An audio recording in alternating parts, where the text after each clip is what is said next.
My name is Joseph, and welcome to Electric Drive Africa.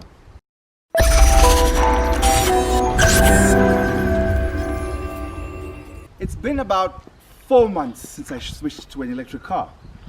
In that 4 months, we've driven about 5,000 kilometers. That's mostly city driving, school run, to the mall, visiting friends and family.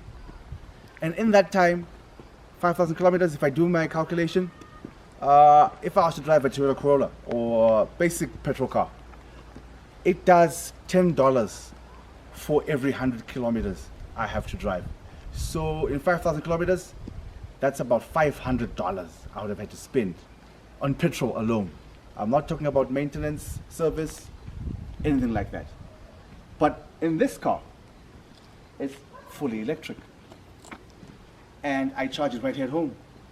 And if I take the utility company here in Zimbabwe, it costs about 10 cents per kilowatt hour. That's this. So its consumption is about 16 kilowatt hours per 100 kilometers. So if we do the quick maths, 16 kilowatt hours times 10 cents, that's $1.60 per 100 kilometers. And since we've done 5,000 kilometers, $1.60 times 50, that's only $80. So check the difference. In the same distance, if I had been driving a Corolla, I would have spent $500. But because I'm driving this electric car, I've only spent $80 in 4 months. Pretty cool, hey?